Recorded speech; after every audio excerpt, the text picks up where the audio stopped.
Welcome back to the Mental Improvement channel. Today is Deep Dive Thursday, and we're exploring a skill that's even more crucial than IQ or technical know-how: emotional intelligence, also known as EQ. Whether you're aiming for better relationships, career growth, or improved mental health, EQ is the foundation. Unlike IQ, which tends to stay the same, emotional intelligence can be developed at any age. Over the next 20 minutes, we'll break down what EQ really is, why it matters so much, the 5 core components you need to master, how to tell if you need to work on yours, and practical strategies to grow each area. This isn't just theory, it's about changing how you handle emotions, relationships, and your inner world. Let's dive in and discover how to become emotionally intelligent. Let's start with the basics. What exactly is emotional intelligence? The term was popularized by psychologist Daniel Goleman in the 1990s, but its roots go back to researchers Peter Salovey and John Mayer.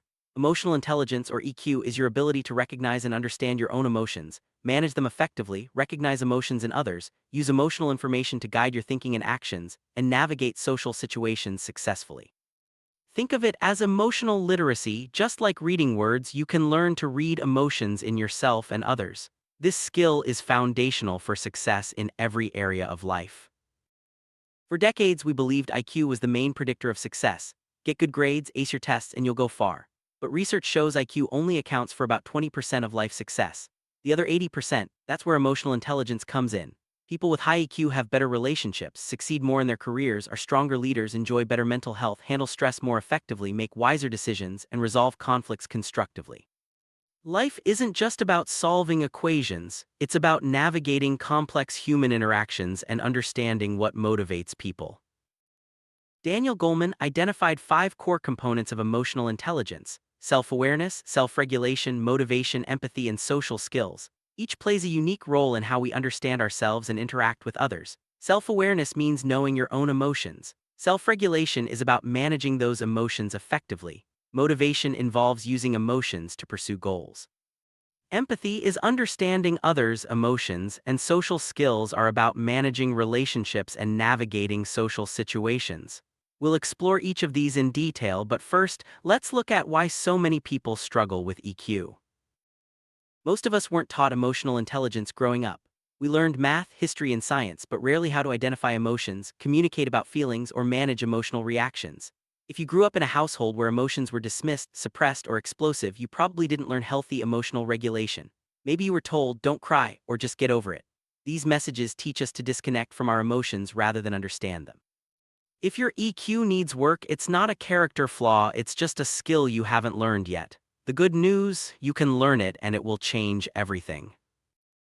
Let's dive into the first and most foundational component: self-awareness. Self-awareness is your ability to recognize and understand your own emotions in real time. It's noticing, "I'm feeling anxious right now," or "that comment made me feel defensive."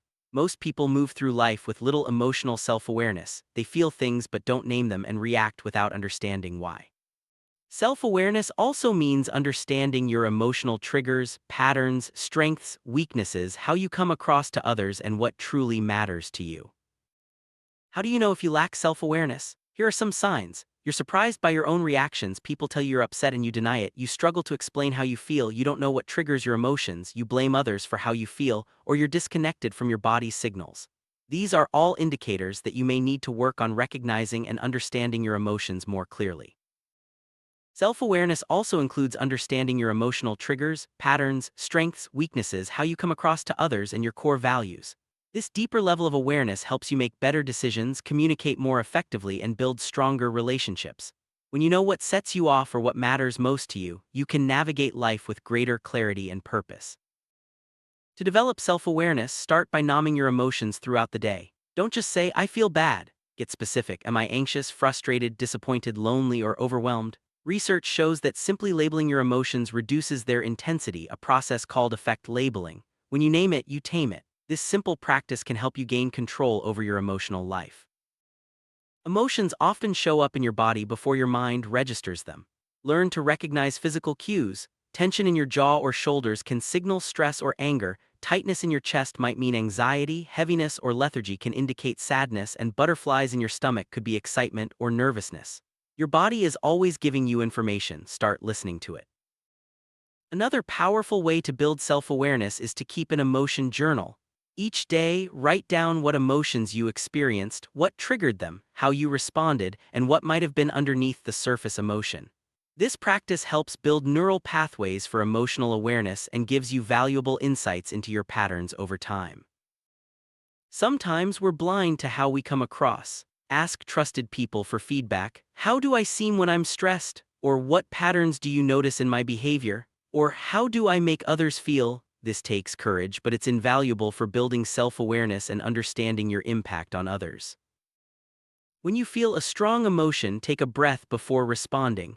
Even a 3-second pause creates space for awareness. In that pause, ask yourself, what am I feeling right now? Why? This simple habit can prevent knee-jerk reactions and help you respond more thoughtfully in emotional situations. Self-awareness is the foundation for all other aspects of emotional intelligence. You can't manage emotions you don't recognize, and you can't empathize with others if you don't understand your own feelings. This is where your journey to higher EQ begins. Now let's talk about the second component, self-regulation. Self-regulation is your ability to manage your emotions and control your impulses, not by suppressing feelings but by responding to them skillfully. It's the difference between feeling angry and lashing out versus feeling angry and choosing how to respond. People with strong self-regulation don't explode when frustrated, can delay gratification, think before they speak, adapt to changing circumstances, and take responsibility for their reactions. How do you know if you struggle with self-regulation? Signs include saying things in anger you later regret, having emotional outbursts you can't control, swinging between emotional extremes, relying on external things like food or shopping to manage emotions, struggling with impulse control, or letting small setbacks derail you completely. Recognizing these patterns is the first step to improving your self-regulation. To develop self-regulation, practice using the pause. Between stimulus and response, there's a space, and in that space is your power to choose. When triggered, count to 10, take 3 deep breaths, or even leave the room if needed. This interrupts automatic reactions and engages your thinking brain, giving you more control over your responses. Another key self-regulation strategy is reframing. Ask yourself, is there another way to look at this? For example, if a colleague snaps at you, instead of thinking, they're so rude, try, maybe they're having a hard day. This doesn't excuse bad behavior, but it helps you avoid taking things personally and keeps your emotions in check. Instead of turning to destructive outlets, develop healthy coping mechanisms. Try physical movement like walking or dancing, creative expression such as writing or drawing, connecting with someone you trust, or practicing mindfulness through breathing or meditation. These strategies help you manage emotions in a positive way and build resilience over time. Acceptance is a powerful self-regulation tool. You don't have to like what you're feeling, but fighting against emotions only makes them stronger. Try saying, I'm feeling really anxious right now, that's okay, it's just an emotion, it will pass.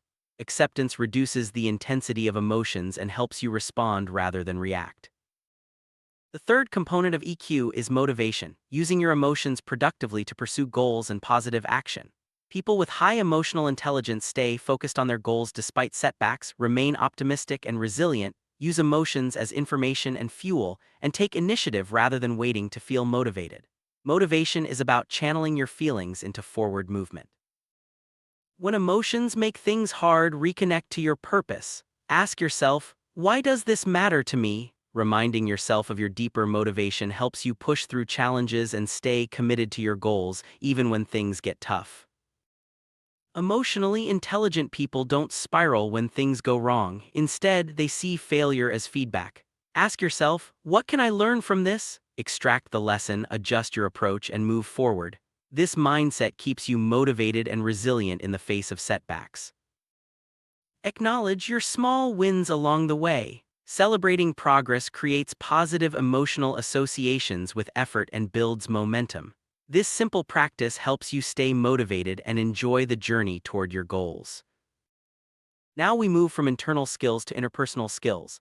Empathy is the ability to recognize, understand, and share the feelings of another person. It's not just feeling bad for someone, it's truly stepping into their experience. There are 3 types: cognitive empathy, understanding intellectually; emotional empathy, feeling what they feel; and compassionate empathy, understanding, feeling, and being moved to help. All 3 are valuable in different contexts.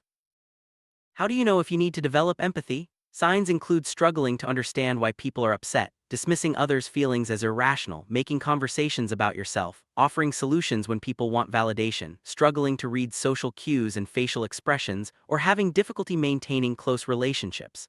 These are all indicators that empathy could use some work.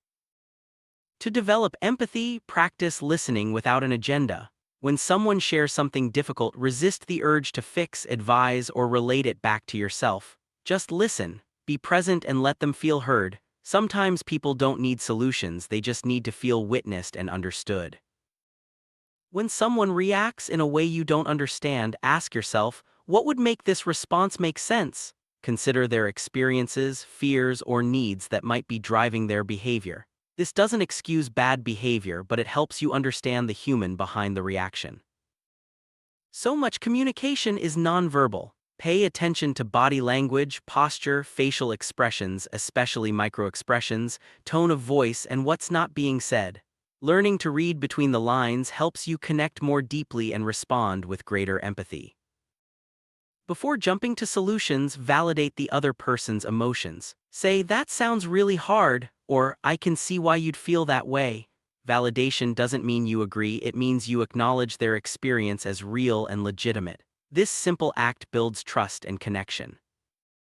The fifth component of EQ is social skills, using your emotional intelligence to navigate relationships, influence others positively, manage conflict, and build genuine connections. Key social skills include clear communication, conflict resolution, collaboration, building rapport, giving and receiving feedback, inspiring others, and setting boundaries. People with strong social skills build relationships easily and resolve conflicts constructively. People with strong social skills build relationships easily, navigate difficult conversations effectively, resolve conflicts constructively, make others feel comfortable and valued, give feedback that's well received, and maintain boundaries without damaging relationships. These abilities are key to thriving both personally and professionally. To develop social skills, be genuinely curious about people. Ask questions, remember details about their lives, and follow up on things they mention. People feel valued when you take a real interest in them, which strengthens your connections and builds trust. Practice clear, direct communication. Say what you mean and don't expect others to read your mind. Use I statements like "I feel frustrated when meetings start late" instead of "you're always late." This approach is honest without being attacking and helps prevent misunderstandings. You can challenge ideas without attacking people. Say, "I see it differently," or "Can I offer another perspective?" instead of "You're wrong." Focus on the issue, not the person. This approach keeps conversations productive and relationships intact. When you mess up, apologize genuinely. Say, "I'm sorry, I was wrong. How can I make this right?" Avoid excuses, justifications, or "but."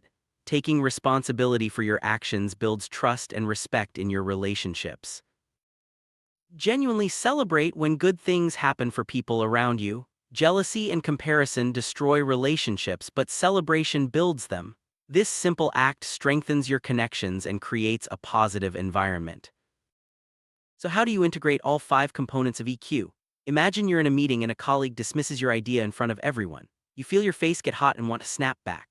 With emotional intelligence, you recognize your feelings, self-awareness, pause before reacting, self-regulation, stay focused on the bigger goal, motivation, consider your colleague's perspective, empathy, and respond calmly to open dialogue, social skills.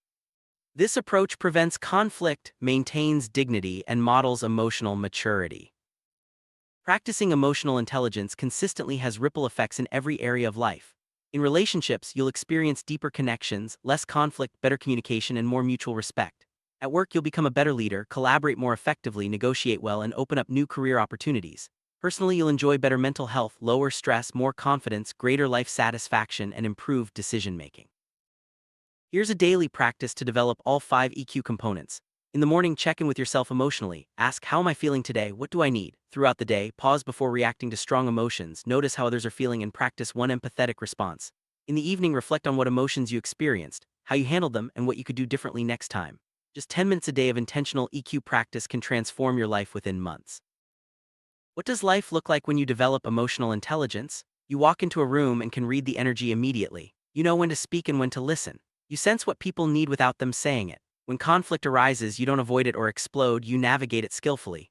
Your relationships are deeper, people feel safe with you, and you handle your emotions without making others responsible for them. You know yourself, your triggers, your values, and you're no longer a mystery to yourself. Here's the profound shift. Emotional intelligence isn't about controlling emotions, it's about understanding, respecting, and using them wisely. Emotions aren't the enemy, they're information, energy, and guidance. EQ teaches you how to listen to your emotions and use them as a resource for growth and connection. That's where we'll wrap up today's deep dive on emotional intelligence. Remember, EQ isn't something you either have or don't have, it's a skill you develop through practice, awareness, and commitment. Thank you for being here and investing in your growth. Keep practicing, keep reflecting, and keep connecting authentically with others. If you want more content like this, make sure to subscribe and turn on notifications. We'll be back next Tuesday for a top 10 countdown and next Thursday for another deep dive. Until then, feel your feelings, understand yourself, and connect authentically with others. Thanks for joining us on this journey to higher emotional intelligence. Thank you so much for being here and for investing in your personal growth. Don't forget to subscribe, check out our other videos, and follow us on social media for more tips and deep dives. Until next time, keep growing your emotional intelligence and building stronger, more authentic connections.